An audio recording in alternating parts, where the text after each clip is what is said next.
Olá, Diego. Vou te chamar aqui.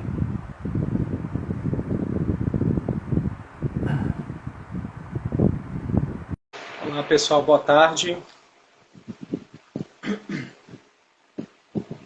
Olá, Ricardo. Olá, Diego. Oi, oi, tudo bom, Antônio? Boa tarde. Me ouvindo, vendo, tudo tranquilo. Tô, tô te ouvindo Ah, que bom. bem. Você tá me ouvindo bem também? Tô ouvindo. Tá ótimo por Tá. enquanto. Hoje eu estou Vamos aqui ao torcer. lado do modem, do Wi-Fi. Ah, eu também tô bem Espero que a perto. gente tenha uma boa conexão. Olá, Vai William. ser. Estou vendo aqui as pessoas estão entrando aos poucos. Luiziane, Jefferson.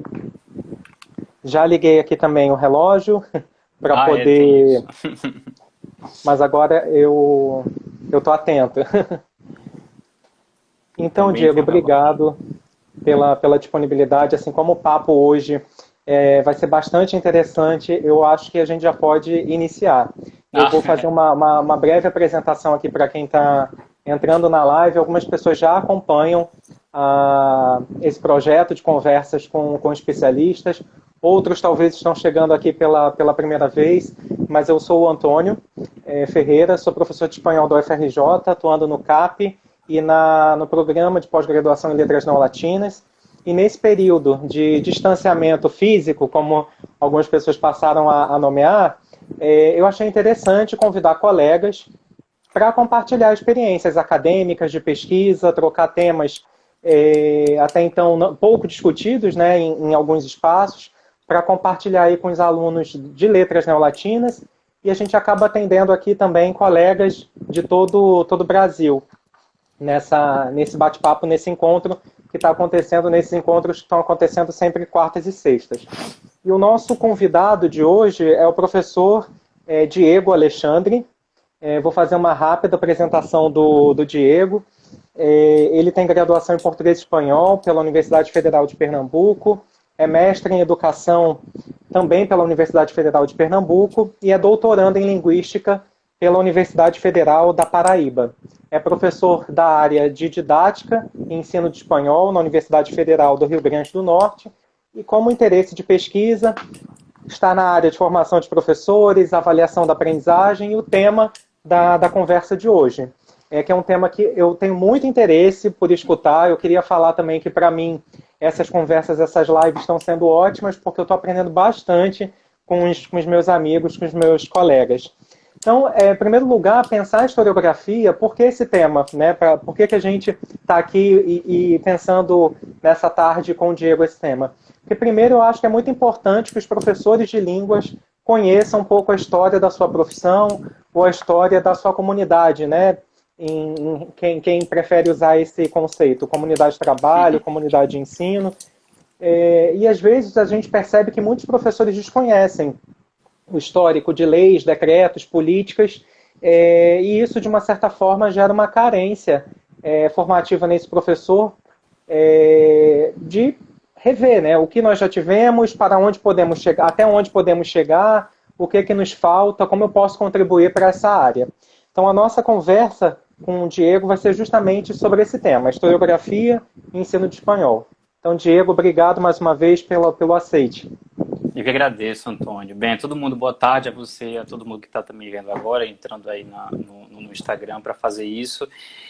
Para mim é um grande prazer estar aqui com você para falar sobre o que a gente gosta de falar, que é sobre ensino de espanhol, pensar essa disciplina, essa língua, como ela pode ser aqui no Brasil ensinada, e também hoje especificamente falar um pouco sobre a história dela enquanto disciplina, né? Porque a gente tem que pensar que justamente o retorno à história de uma disciplina ajuda a gente a classificar, a organizar, a categorizar como uma disciplina, aliás, como uma sociedade organiza uma disciplina, como ela enxerga o seu ensino, digamos assim. Né? Então, no caso de uma língua estrangeira, o espanhol, como é que o Brasil pensou, né, na sua história recente de república, o ensino de espanhol aqui. Né? Então, acho que é muito importante esse tema, não somente para conhecer a história da disciplina, mas também, e aí acho que teria que ter muitas outras tardes para falar sobre isso, para conhecer também sobre como se desenvolveu o pensamento sobre a língua espanhola no Brasil, especificamente, né? Que é disso que se trata bastante a historiografia linguística. A gente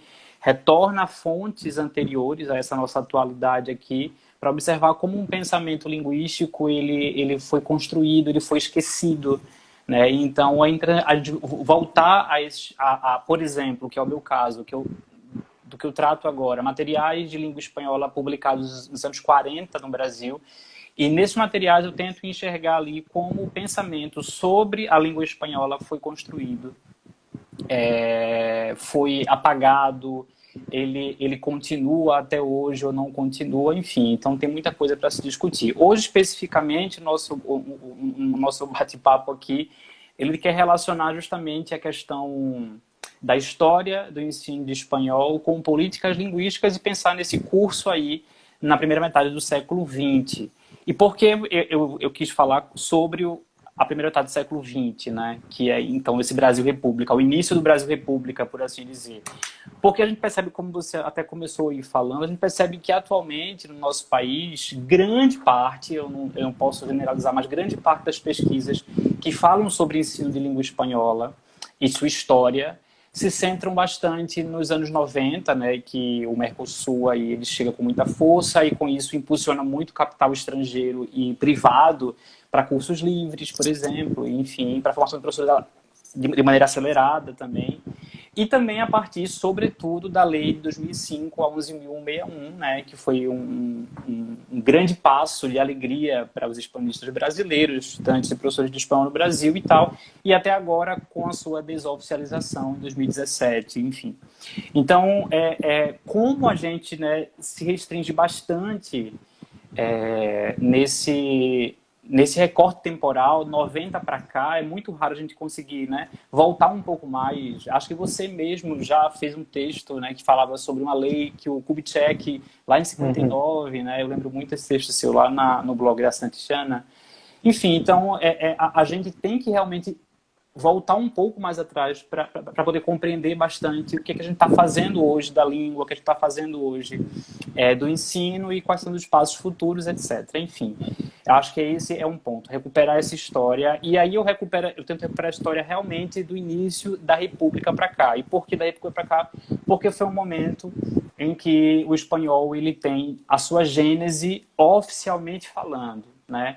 A gente pode pensar em ensino de espanhol antes do século XX, no século XIX podemos sim, mas não oficial ainda. Há registros encontrados por alguns pesquisadores no Brasil, precisamente em 1827, o Gilberto Freire, em um ensaio que ele fez sobre o Brasil inglês, né? Ele conta um pouco sobre a história do colégio inglês e comenta lá um anúncio que existia procurando professores de espanhol, isso aí em 1827, por exemplo. Quem fala muito sobre isso é a Luciana Freitas, um artigo que ela publicou no Hispanistas. Inclusive, agradeço muito a Luciana também, ela me contribuiu com muitas coisas de materiais e tal. Há outros nomes que eu também tenho que citar aqui obrigatoriamente, pessoas que também estão preocupadas com a história do espanhol desde o começo do século XX, como a Luciana, a Dayala Vagens, a Estela Maris Dana, o Anselmo Guimarães também, lá em Sergipe, também faz um trabalho muito, muito minucioso com documentos, é bem impressionante isso que ele faz. A Fernanda Rodrigues também, da UFSCar, a Picanso, né, Deise Picanso também cuida muito disso há muito tempo, enfim, então existe aí um grupo que se preocupa com essas questões, sem nenhuma dúvida.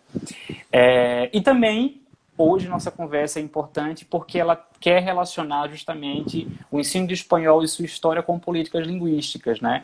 A Márcia Paraquete, ela já comenta que é impossível essa dissociação, né? Ela até comenta isso em um artigo, acho que de 2008.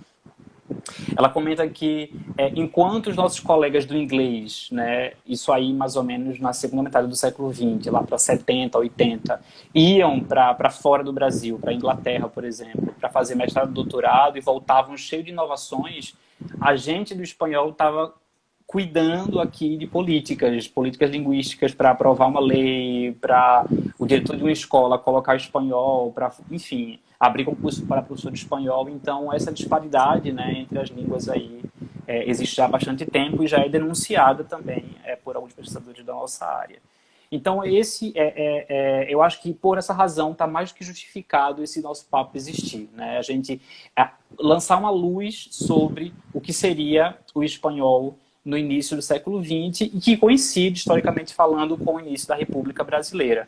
Eu não sou historiador e não me coloco aqui no lugar de um historiador, mas sou um linguista que, para mim, meu objeto de pesquisa, né, ele está envolvido com a história. É impossível falar do meu objeto de pesquisa, que são esses materiais de língua espanhola dos anos 40, sem me voltar para a história do Brasil especificamente, já que é nela que desenrola políticas linguísticas de apagamento ou de alumbramento da língua espanhola como oficial ou não oficial no Brasil, entende? Então, acho que a gente pode começar justificando, né, de fato, por que isso é importante e onde eu me situo, teoricamente falando, nesse sentido. Sim.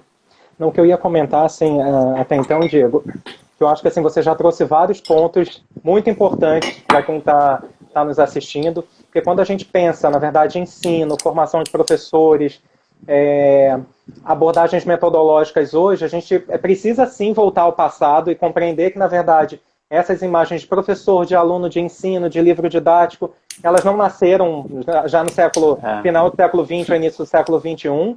Muita coisa está aí por lá, né, como você mesmo falou, desde talvez de 1827. Muitas imagens de ensino e de prática já começam ali. Então, por isso que é importante o professor também conhecer essas pesquisas. Não são muitos estudos, você citou alguns nomes de hispanistas interessados, e você também é mais um interessado, às vezes, em fazer um determinado recorte. E o que eu acho que você comentou por último, é importantíssimo para a gente pensar para onde vamos, é que durante muito tempo, como você colocou, mencionando aí, citando a Paraquet, nós estávamos mais preocupados com políticas, a permanência, né, do espanhol no currículo, que ainda precisamos, mas, por outro lado, a gente precisa acompanhar as discussões de LA, dos colegas de outras línguas, estamos fazendo isso, mas acaba sendo um certo atraso temporal e a gente tem que batalhar bastante para publicar, para acompanhar as discussões, porque às vezes a gente sempre tem um descompasso. Agora a gente está falando de interculturalidade e decolonialidade, mas já se falava disso há um tempinho atrás pelos colegas também da linguística aplicada de outras línguas. Então, você citou muito bem, o texto da Paraquet mostra esse talvez um atraso, né? Não é que a gente ficou um pouquinho estagnado por uma outra questão mais política, por uma luta comercial, né? Que acredito que você vai retomar essa questão comercial, do papel da língua espanhola como comércio, a partir de agora do que eu vou te perguntar. Então, você conseguiu fazer, trouxe aqui para nós um pouco de por que é interessante, por que é válido para o professor de espanhol e para o estudante pensar na historiografia dessa língua. Mas então, como você, Diego, avalia a presença da língua espanhola nesse primeiro momento aí do século XX? Certo, Antônio. É bem complexo, né, começar falando sobre isso, porque assim, o espanhol ele já tinha uma tímida presença, por exemplo, desde 1905, apenas ligada ao exército, por exemplo, né, para desenvolver relações internacionais com países sul-americanos e tal, mas não era ainda oficial na escola brasileira. Isso só vem acontecer realmente em 1919, com um concurso feito no Colégio Pedro II, para o preenchimento de uma vaga de língua espanhola. Um concurso que foi realizado e o aprovado foi o professor Antenor Nascentes, que ocupou em 19 e em 20 ele publicou a primeira gramática da língua espanhola publicada no Brasil, que a gente chama, né, que é a gramática de língua espanhola para uso dos brasileiros, do Antenor Nascentes. É uma gramática que ele fez para ensinar em sala de aula, a aula que ia acabar de começar e tal. A gente tem que pensar, né, nesse contexto inicial, que eu só dei aqui uma primeira explanada, né, e que ele tem relação com o começo da República, né? A gente sabe que a República começou no dia 15 de novembro de 1889, né? E essa virada republicana no Brasil, né, sair do império, da monarquia e chegar à República, não representou necessariamente uma mudança também de ideologia das pessoas, obviamente, né? Não é como um interruptor que liga e desliga a República, Império, enfim. Então, a gente chega no Brasil à República ainda com um pensamento, por exemplo, elitista, escravocrata, né? Os escravos eles estavam libertos, mas não tinham lugar para morar, para trabalhar, onde comer, enfim. Então, o Brasil República ele se contextualiza, né, no que como alguns historiadores chamam de modernidade sem modernização, digamos assim, né? Então, é um período brasileiro em que as elites estavam completamente frustradas porque perdiam alguns privilégios, né? Por exemplo, até de serem chamados de barões e baronesas, por exemplo, né? Enfim. E os escravos, os ex-escravos continuavam no Brasil em situações de miséria, por exemplo. Então é daí que surgem, por exemplo, os primeiros morros começam a ser aí ocupados no Rio de Janeiro, porque era a capital federal. Enfim, então aí começa essa conjuntura muito drástica, né, no Brasil, na Primeira República, digamos assim. Então, a gente tem que pensar também, né, que esse ideal democrático ele não foi alcançado de imediato, como acabei de comentar por isso daqui, e que o racismo ele imperava no Brasil, como até hoje a gente pode falar também de racismo no Brasil, com certeza. Né? É uma herança que a gente tem aí desde antes da República, necessariamente. E a gente também pode perceber um movimento interessante, que também, tudo que eu estou falando agora aqui, eu vou chegar de novo no Pedro II, tá? Então a gente chega a perceber, por exemplo, que existia no Brasil uma campanha de civilização, digamos assim. Então, a elite e a intelectualidade brasileira do começo da República queria chegar a ser civilizado como na Europa. E, para tanto, uma ótima saída também, né, já que perderam a mão de obra escrava, era também chamar imigrantes europeus para o Brasil, né, para tanto substituir, em parte, a mão de obra escrava, na lavoura, por exemplo, quanto também para fazer uma política do que se chamou pelos historiadores de política de branqueamento, né, no Brasil. Então, a gente percebe que a vinda de imigrantes espanhóis, italianos, alemães, portugueses também para o Brasil, para ocupar justamente regiões do Sudeste, do Sul do Brasil, elas têm relação com o trabalho, mas também com essa política do branqueamento. Aí outro ponto que se soma a tudo isso também a esse contexto é a intelectualidade, né? A intelectualidade brasileira, que nesse início da Primeira República ela era muito alheia a essas desigualdades sociais. Então, só para ter uma ideia, o analfabetismo brasileiro ele era altíssimo no começo dos anos 10, por exemplo. E não havia muita preocupação com a política que alfabetizasse as pessoas em massa. Isso veio acontecer mais ou menos em 20 e depois com mais força em 40, por exemplo. Então, essa mesma elite intelectual do Brasil, que era elitista, que era alienada, ela buscava muitas referências na Europa, em teorias estrangeiras, para tentar aplicar no Brasil. E isso fazia com que a gente escancarasse alguns preconceitos, por exemplo, né, em relação à raça. Né? Então, a ideia de raça superior. Então, todos os ismos que eram da Europa, positivismo, por exemplo, eles eram trazidos para o Brasil. Né? Então, era meio que acreditar a miséria aos miseráveis, enfim, né? Tudo que a gente conhece sobre preconceito. Então, e essa civilidade ela era buscada tanto em políticas sanitárias, como a gente viu, né, na história, a revolta da vacina em 1904, especificamente, quanto nessa ideia de raça superior, por exemplo. Para ter uma ideia, por exemplo, tem um autor, Silvio Romero é o nome dele, que ele escreve um livro, né, que é a História da Literatura, antes de começar a República, esse livro, e que ele se empresta de uma teoria europeia, que é a teoria dos climas, para dizer que o Brasil sofria de falta de criatividade porque vivíamos entre os trópicos, por exemplo. Né? E esse calor no Brasil não era propício à criatividade. Né? Então, havia justamente essas cópias, né, de algumas teorias de fora para tentar explicar um pouco a nossa realidade brasileira. Só que isso tem uma virada interessante com a Semana de Arte Moderna, especificamente, que é em 22. Né? Então, aí foi para os críticos de arte, críticos de literatura e para os historiadores, uma grande virada no Brasil. quando chega em 22, a Semana de Arte Moderna que aconteceu em São Paulo, né? E que eu nem preciso ficar aqui falando sobre ela, porque todo mundo conhece bastante sobre essa Semana de Arte Moderna. Mas é, sem nenhuma dúvida, uma virada, porque nesse momento os intelectuais que até então eram alheios à realidade, a crítica à realidade brasileira, passa então a criticá-la, passa então a usar a arte como protesto, como denúncia, por exemplo, a questionar o gosto burguês para a arte, né? Então foi um movimento muito interessante que se passa com a Semana de Arte Moderna. Inclusive vai interferir bastante para transformar uma atmosfera mesmo, para, por exemplo, a questão da alfabetização no Brasil também, lá nos anos 20 e 30, isso ganha muito mais força. Há um outro fator também muito importante, e aí eu vou falar ele agora para poder fazer o link com o Colégio Pedro II mais uma vez, que é a noção, a ideia que existia no começo da República do americanismo ou pan-americanismo.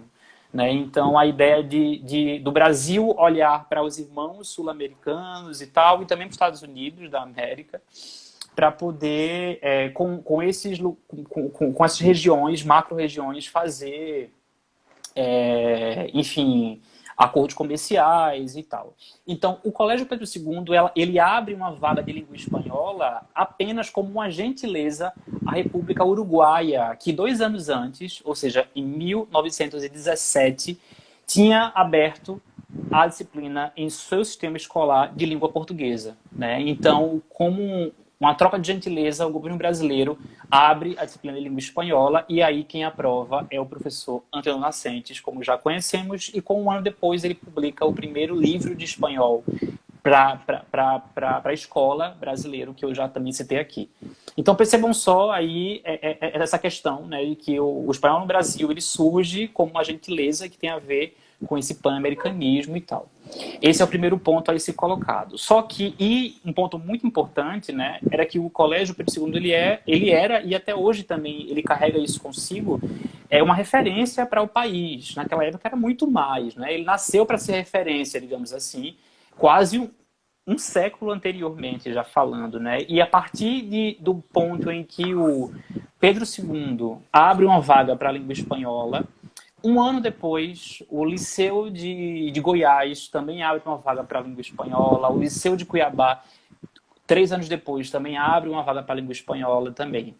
Os pesquisadores eles não têm muita certeza se foram preenchidas essas vagas. Era muito difícil esse preenchimento, né? Há depoimentos do Nascentes, inclusive, falando que ele estava estudando na época para um outro concurso e aí ele viu que abriu de espanhol. Então ele correu loucamente, ele devorava livros e tal. Isso ele narra lá em 70 e tantos, quando o Colégio Pedro II fez para ele uma homenagem de professor emérito do Pedro II e tal. E aí ele narra sobre isso. Então foi uma disciplina meio que por acidente que aconteceu. Mas enfim, ele é aprovado. E o próprio Nascentes também, lá em 70, nessa homenagem que eu acabei de falar para você, ele narra como era a sua vida enquanto professor de espanhol no Colégio Pedro II. Né? Ele comenta que era uma disciplina com poucas horas, que não era obrigatório o exame, né? A prova, a nota e tal, era facultativo, enfim. Não tinha relação também com vestibulares, a língua espanhola, e ele ficava muito desmotivado há pouco tempo para a gente, o quanto que era difícil a vida dele no Colégio Pedro II em relação à língua espanhola. Em 25, a língua espanhola ela é extinta por uma lei chamada Lei Rocha Vaz, né? É uma lei que extingue aí a língua espanhola e remaneja o Nascentes para a língua portuguesa. Ele também prefere que isso aconteça, então ele sai dessa língua e vai para a língua portuguesa e deixa a estrangeira o italiano como facultativo. Nisso tudo que eu estou falando, no Pedro II, já existia como obrigatório, por exemplo, o francês, o inglês e o alemão. Já eram obrigatórias já nesse tempo aí todo. E aí, então, a gente tem essa configuração. A Lei Rocha Vaz também, que eu falo que ela aconteceu, ela aconteceu em 25, né? 1925, antes de Vargas tomar o poder, ela extinguiu o espanhol, mas tem uma coisa interessante aí nela, porque ela considerou a literatura de língua espanhola. Ela passou a ser obrigatória a literatura de língua espanhola, escrita em língua espanhola no Brasil. Junto, né, então assim, quer dizer, ela se encaixava dentro da disciplina maior chamada literaturas, né, e aí tinha a portuguesa, a francesa, a inglesa, a espanhola, não lembro de outras, mas enfim, então tem essas daí. Embora, comentam também os historiadores e os historiógrafos da linguística também, que o privilégio dessa disciplina era a literatura portuguesa e a francesa, né? Mas também era um passo aí interessante e a gente também pode considerar que foi um primeiro movimento de desagregar uma coisa da outra, a literatura da língua espanhola, né? Então aí isso aconteceu e estamos especificamente em 1925, justamente 25.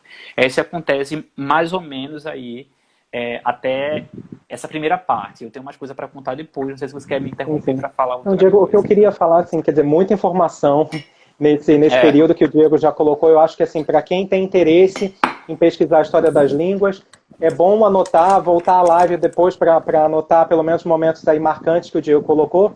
Eu acho que nesse período aí do Brasil República é importante destacar também, já que você colocou que era um universo de muitas privações que nós vivíamos nesse momento, importante destacar também a figura do próprio Antenor Nascente como professor de língua espanhola negro, né? Eu acho que desse registro que pouca gente sabe, mas legal. nós tivemos o nosso primeiro professor de espanhol aprovado. Para quem também não sabe, era muito comum para essas cátedras a defesa de uma tese, e por isso sim a gramática, né, da língua espanhola. Quando a gente pesquisa, de fato, há vários outros registros em outros lugares também. O Diego colocou de datas relacionadas ao Exército, à Marinha, também há datas que vão mostrar que outros professores, mais ou menos em período próximo, defendiam outras teses relacionadas à literatura.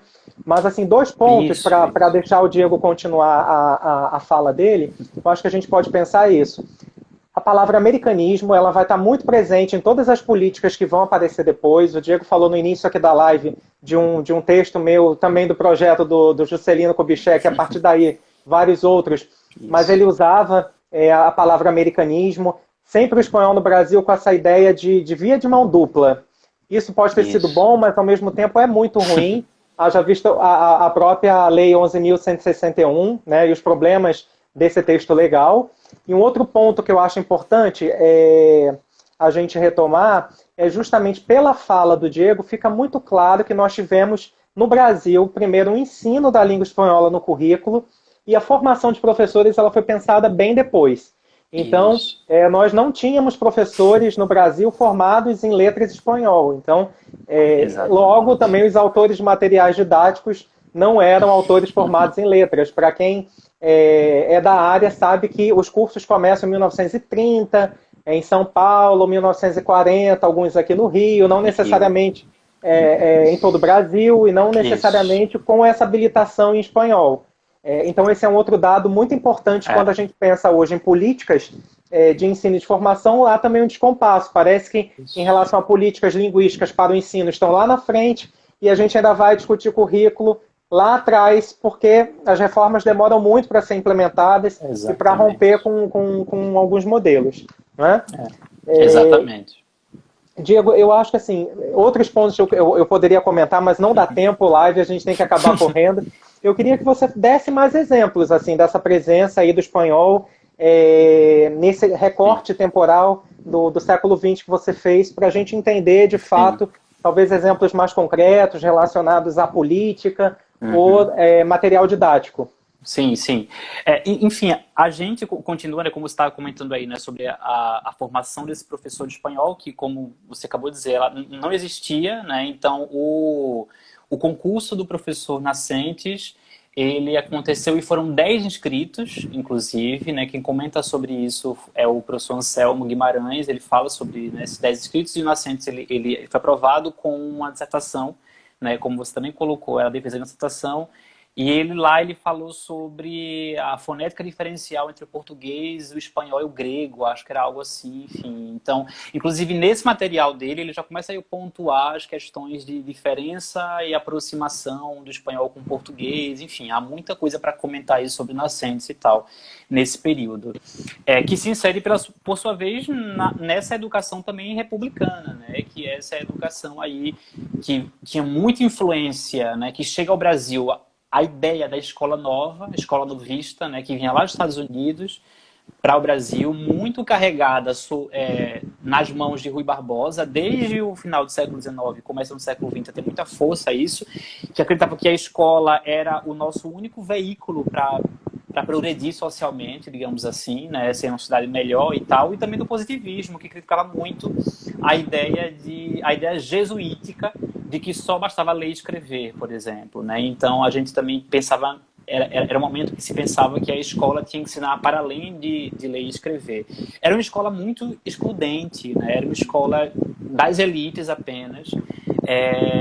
Então estar na escola já era um grande privilégio.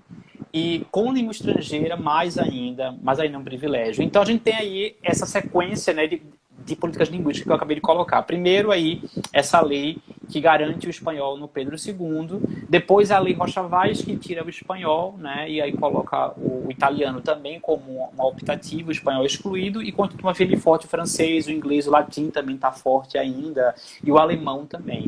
A gente vai entender que no Brasil, sobretudo quando Vargas entra no poder, há algumas políticas de interdição, né, a esses imigrantes.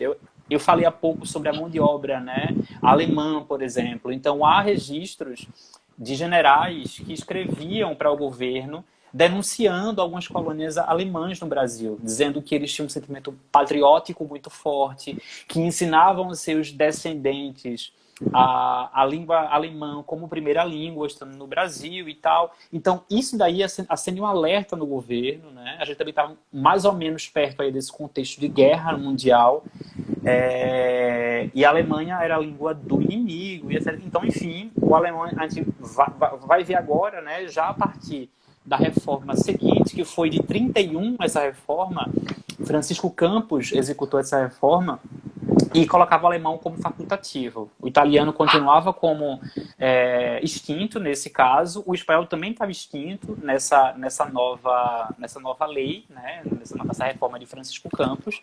E aí a gente chega então a apenas a configuração de português, francês, latim e alemão, e repito, alemão como facultativo. Essa reforma de Francisco Campos, né, da escola brasileira, ela fundamenta no ensino fundamental, digamos assim, de 5 anos, e no ensino complementar de 2 anos. E esse complementar é relação justamente com o ensino superior. Então a gente já percebe aí, quem aponta muito para isso é a Fernanda Rodrigues, ela comenta isso, de que desde o início do governo Vargas, a educação ela passa a ter esse caráter muito instrumental, né, de usar inclusive a língua estrangeira para pensar como auxiliar uma profissão, por exemplo. É útil ou não é útil para aquela profissão, aquela língua estrangeira e tal. Então a gente já percebeu alguns movimentos, por exemplo, de que para as carreiras de exatas, tecnológicas, não servia muito a língua estrangeira, né? Mas para as clássicas de humanidades, aí seria-se ainda o francês, o inglês também, por exemplo. Isso aí eu me refiro justamente à reforma de Francisco Campos, que foi em 31. O Francisco Campos, ele é o nosso primeiro ministro da Educação, oficialmente falando, né? Antes, a educação estava agregada a outros ministérios brasileiros e tal. Existia uma mudança muito, muito recorrente de presidentes no Brasil. E quando Vargas toma o poder, ele cria também esse Ministério da Educação e Saúde. E o Francisco Campos, nosso primeiro ministro da Educação, e lança de cara aí essa reforma, que é reformalizada em 45, né? E aí chega uma pessoa muito famosa para a gente, que é o Capanema, o Gustavo Capanema, é o nosso ministro da Educação também ainda na era Vargas. Eu estou aqui falando da era Vargas ainda. Em 42, Capanema, ele executa, né? Ele, enfim, assina a sua reforma da educação, que também ficou conhecido como Lei Orgânica do Ensino, ou então, popularmente conhecido como Reforma de Capanema mesmo. E Capanema é uma figura interessante porque ele conseguia congregar em seu ministério intelectuais que eram, inclusive, radicalmente contra Vargas, por exemplo. Para ter uma noção, o Drummond de Andrade, o poeta...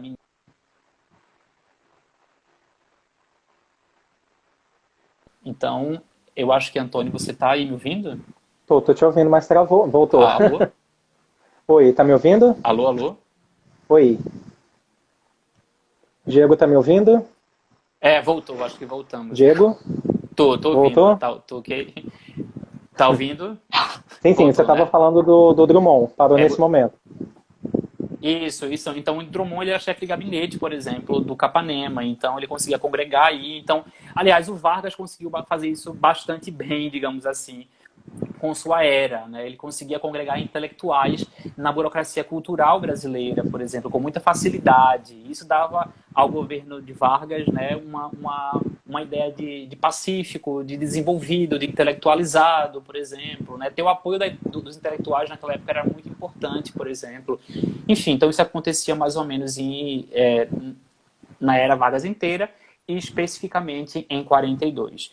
Bem, então ele faz uma reforma em 42, o Capanema, e colocava 4 anos para o ensino primário, né? Então o Capanema tem uma relação muito próxima com o ensino primário no Brasil, porque ele inclusive advoga para que houvesse no Brasil reformas para alfabetizar crianças, né? Ele fala isso para Vargas, há registros históricos, inclusive, né, de textos de Capanema em cartas para o Getúlio Vargas. E no ensino secundário, ele coloca 4 anos para o ginasial e 3 anos para o colegial. Esse colegial tinha cursos clássicos e científicos. E é aí que entra o espanhol. O espanhol ele passa a ser obrigatório, veja só, pela primeira vez, para a escola secundária brasileira, só em 1942. Né? Então ele passa a ser obrigatório no primeiro ano de 3 anos. No primeiro ano de 3 anos, ele passa a ser obrigatório nos cursos clássicos ou científicos, ou seja, só ligado mais ou menos para o ensino superior, né? Não para o ensino do ginasial, é mais para o colegial mesmo. Então, tínhamos aí uma configuração muito fértil de línguas. O português estava presente em todas as séries de todos os anos. Isso tem muito a ver com o traço nacionalista do governo Vargas, por exemplo, que colocava, enfim, o português como um caminho, né, para exaltar a nossa nacionalidade, nossa brasilidade, etc. A nossa literatura nacional, a mesma coisa também era feito aí. O francês continuava também forte, não tanto quanto antes. O inglês a mesma coisa. O latim volta para a escola, como o grego também, muito ligado ao ensino clássico, humanístico, etc. E o espanhol também entra aí como uma língua obrigatória. A baixa carga horária que tinha o espanhol nessa época, né, leva a gente a pensar um pouco se já havia aí a relação de que não, é uma língua fácil, porque parece com português, então não tem que ter muito tempo na escola brasileira. Porque como é muito fácil, essa língua é muito próxima ao português, vamos colocar só um ano mesmo do espanhol e tal. E também sabemos que isso é uma resposta, como você colocou já, ao americanismo também, obviamente. Então o espanhol estava ali também colocado como uma reforma ao americanismo. A Daisy Picanso, ela comenta, é muito legal isso que ela fala, que o espanhol estava numa fase naquela época muito propícia a ser incluído na escola com muito louvor. E por que razão? Porque significava a Espanha, nesse sentido, e de autores renomados, era representante, essa língua, de um povo honrado que se arriscou no além-mar para conquistar terras da América. Então, só tinha pontos positivos nesse sentido para falar da Espanha. Né? Então, o espanhol ele chega com força em 42, embora a baixa carga horária que tinha por aí. Mas cresce nesse momento, então, a busca de profissionalização nesse sentido para a língua espanhola no Brasil. Como você também já colocou aí, nesse momento, mais ou menos em 41, um pouco antes, já 39 também já existiu. E depois disso, 50 então nem se fala, né? Existiam muitos cursos de graduação, né? A maioria colocado como letras neolatinas, para formar professores de espanhol. Então começou a surgir essa necessidade de formar professores de língua espanhola. Em 43, ainda Capanema, ele assina uma portaria de número 127, em que ele fixa os conteúdos de língua espanhola para a educação secundária brasileira, né? Então ele divide aí o ensino do espanhol, digamos assim, os conteúdos obrigatórios para estarem na escola brasileira em 4, que é a leitura, gramática, noções de história literária e outros exercícios. Na leitura, o Capanema, né, a equipe ministerial comenta que textos fáceis, pequenos, mas que falassem sobre a vida na Espanha e em países hispano-americanos. A gramática tem que ter relação com essa leitura, era apoiada nessa leitura. A noção de história literária também ligada à Espanha e aos países da América. E também os exercícios tinham a ver com tradução, composição, recitação de versos, né? Enfim, então aí a gente tinha essa conjuntura. Com essa publicação, em 43, e aí sim chega num ponto que me interessa bastante, acontece o que a gente considera o primeiro boom didático da língua espanhola no Brasil, né? Então, acontece o boom da língua espanhola em relação aos seus materiais didáticos, que é em 40. De 43 até 49 existem muitas publicações de língua espanhola no Brasil. Eu tenho aqui algumas que é justamente a que eu analiso, e que algumas tentavam respeitar ao máximo essa portaria 127 e outras não respeitavam tanto, enfim.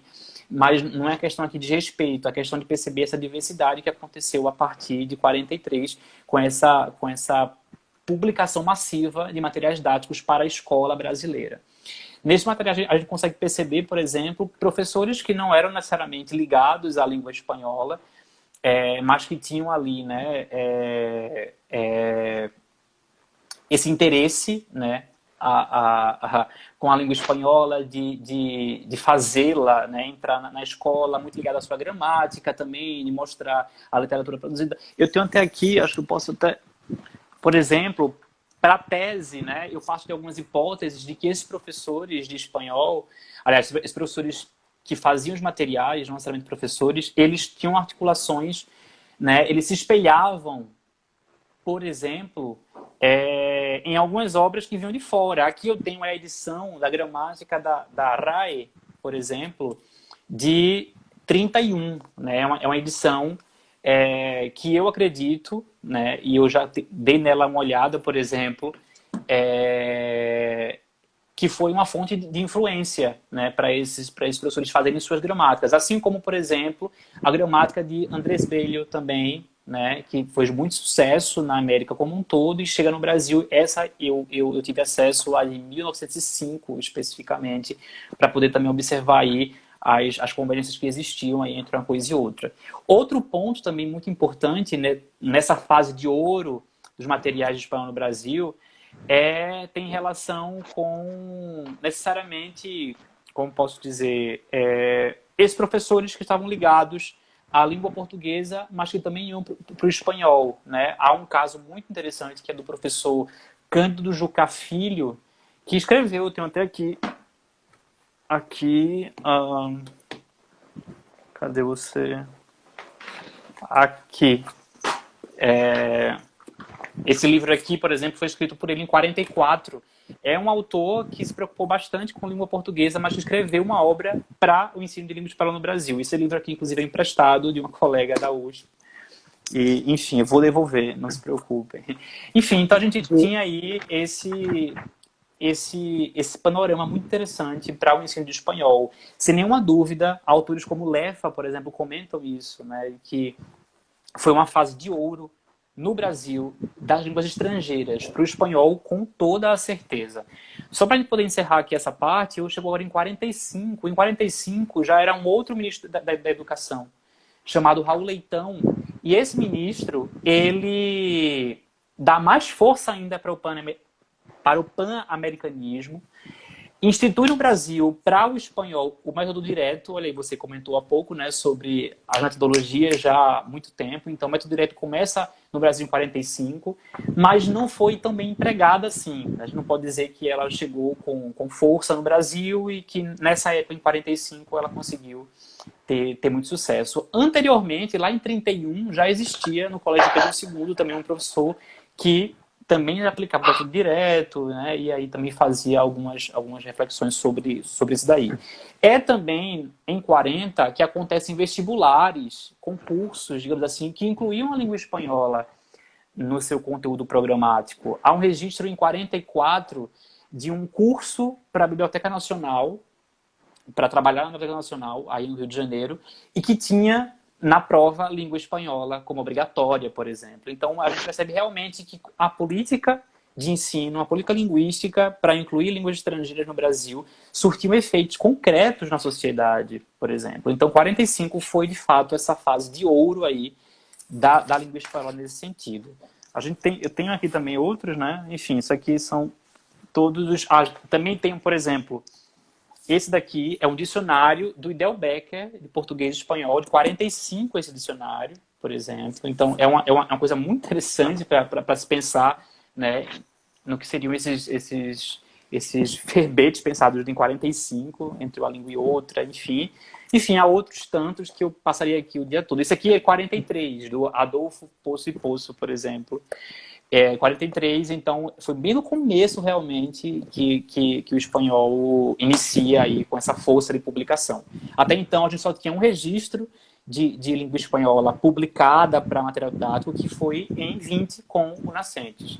A gente teve um hiato gigantesco até chegar em 43, que é com a fixação dos conteúdos de língua espanhola, e com isso o boom dos livros didáticos de espanhol, dicionários. Também tem outro também muito interessante. Nossa, não sei se eu fui encontrar facilmente aqui.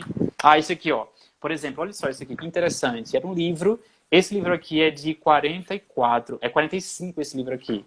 Verbos Cartesianos. E é um livro que ensina a conjugar, digamos assim. Nada mais herança que até hoje a gente encontra por aí, algumas livrarias também, livros que também ensinam.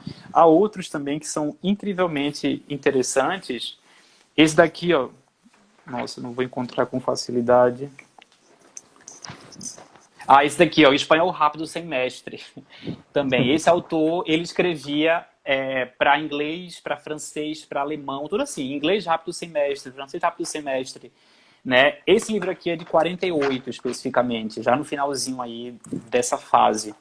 Enfim, então a gente tem aí esse grande arsenal de livros, né? Foram 24 livros publicados, tanto de só língua espanhola, quanto de literatura espanhola, ou então os dois juntos, né? Literatura num livro só, né? A gente também tem uma mulher que publicou nessa época também, uma mulher que, acho que é a única mulher que publicou nessa época, que é a Beatriz Magalhães, de Chassel. É um livro de 44 também, 44, e publicou também em língua espanhola. Enfim, a gente tem muita coisa ainda e tal. Todos esses livros, ou a maioria desses livros, tinham na primeira página, por exemplo, essa portaria ministerial 127, que tem lá os conteúdos em língua espanhola. Era um aspecto de ratificar que aquele livro era muito importante, né? Que aquele livro era muito importante, que ele seguia recomendações do Ministério, enfim. Então existiam aí essas regularidades. E se formos, por exemplo, para as introduções desses livros, os prefácios, a gente percebe justamente a ideia do espanhol como língua ideal, né? Esse livro vai te ensinar o espanhol correto. A ideia de espanhol rápido também. Eles falam muito disso também, de que o espanhol rapidamente iria ser em poucos meses aprendido e tal. Sim. E também tem o próprio Idel Becker, né, como manual de espanhol, que fez um grande sucesso e atingiu, inclusive, o ensino superior nessa época, né? A faculdade de filosofia já incluíam o manual de espanhol do Idel Becker como obrigatório, enfim. Então, existia mais ou menos aí essas questões. Diego, como a gente está chegando aos 50 minutos de live, não acredito. Eu vou só levantar para você algumas questões que colocaram aqui. Em primeiro lugar, quer dizer, só para você saber, alguns colegas que estão presentes, a própria professora Gretel está aqui na live, legal. A Daisy, que você comentou, né, algumas vezes aqui na fala. Tem um pessoal do Brasil inteiro aí te escutando, inclusive a professora Daisy mencionou que quer ter acesso a algumas dessas referências, algumas dessas obras, e o Rafael, que por acaso é o nosso convidado da próxima semana, acabou te definindo em algo que eu justamente ia falar, que você é um arsenal histórico. Né? Eu acho que mostra para quem está aqui acompanhando a live, quem é aluno lá do programa, que quando a gente gosta de um determinado assunto, a gente se identifica, a gente vai muito além do que se espera, você acaba esmiuçando aquele período, aquelas fontes, né? E você trouxe para a gente, na verdade, esse momento muito importante para as línguas, não só para o espanhol, para algumas, outras acabaram sendo retiradas, como você mesmo falou, do alemão, desse período de 1942. Mas eu acho que, assim, o importante, e aí, pessoal, quem quiser já fazer pergunta para o Diego, trazer algum tema para debate, eu já peço que coloque aqui, porque a gente tem 50 minutos finais de live. Antes de eu fazer essa observação, eu só vou trazer 2 comentários. Quer dizer, eu acho que é da mesma Marina. A Marina mencionou que, pela sua fala, lembrou de um documentário, o Alachai, eu não sei se essa é a pronúncia correta, que mostra a imposição do português numa colônia alemã a partir dos decretos, de um decreto de Vargas, e que, do ponto de vista dela, isso é bem triste, quando a gente tem uma imposição. Eu acho que a mesma Marina mencionou esse ponto, né, que é curioso, espanhol rápido sem mestre. E é justamente nesse aspecto, enquanto as pessoas colocam aqui perguntas para o Diego, para a gente já se encaminhando aí para a reta final da live, eu acho que o Diego deixou claro que... Diego voltou, travou. Apesar assim, de momentos que são muito importantes para o avanço, na verdade, da disciplina, né? Eu acho que 1942 mostrou ali um currículo que foi uma política primeira para que os livros, né, que fossem produzidos, de certa forma, dialogassem com esse currículo, mas, ao mesmo tempo, mostra tempos depois, na verdade, lutas que ainda hoje tentamos, né? Tentamos vencer. Então, como a trajetória do ensino de línguas, ela acaba sendo muito, às vezes não é tão linear como a gente espera, e talvez determinados avanços numa época, por exemplo, em 1942, que o Diego colocou avanços de uma certa forma para aquela época de material didático, e a gente não pode esquecer disso hoje, como isso às vezes se rompe quando não tem continuidade, que eu acho que é o perigo que a gente vive hoje, que a gente avançou tanto em algumas políticas linguísticas, algumas políticas educacionais, inclusive de material didático, que trazem sim, eu acho que aí por isso que é importante o professor conhecer o que veio antes, porque essas memórias discursivas de trabalho, como se ensina, né, o que se espera do professor, já estavam presentes muito tempos atrás, seja no modelo de currículo, como o Diego também problematizou, mais de acordo com a realidade brasileira, ou seja, um currículo que acabou vindo de outra realidade educacional, mas é um perigo quando a gente tem esses lapsos, essas rupturas, e a gente vive isso desde 2017, quando o espanhol foi retirado, e a gente está vendo isso agora com retirada do PNLD, né, não está presente na base, não sabe se vai ficar no Enem, então, no Enem, então são algumas incertezas. Eu tenho uma pergunta, mas aparece o Ricardo aqui, meu amigo do Pedro II, que lançou aqui. Você tem informações sobre a efetiva implementação do espanhol após a reforma Capanema? Como essa reforma o espanhol se tornou obrigatório? O Ricardo, Diego, ele é professor do Pedro II, inclusive acho que foi ano passado, né? Ricardo, vocês fizeram um evento porque a gente comemorou 100 anos de ensino de espanhol no Brasil. Perfeitamente. E aí fez um marco, né, de uma comemoração e de uma exposição no Pedro II. Ele coloca aqui também dados que no Pedro II, em 1945, já houve aulas de espanhol. Sim, sim. E a própria professora Daisy coloca aqui que essa história toda, que história apaixonante, né?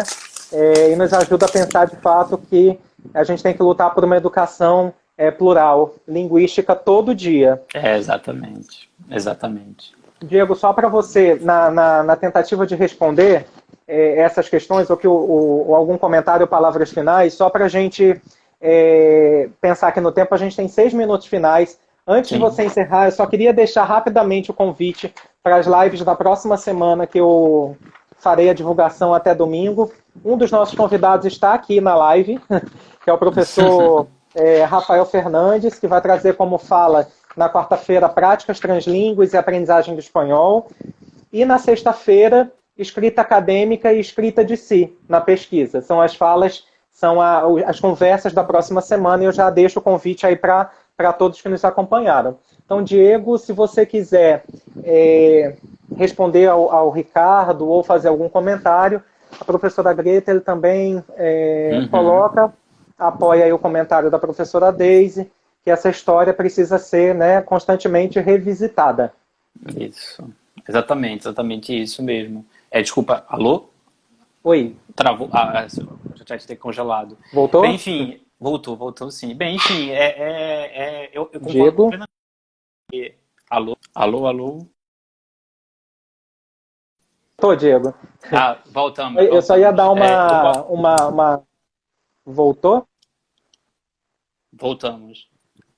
Não, eu só ia aproveitar esse momento que você travou para dar uma outra dica para quem está acompanhando a live, que é a revista Elbe. Algumas pessoas falam Helb, da UNB, que é organizada pelo professor Almeida Filho, que traça esse histórico das linhas no tempo.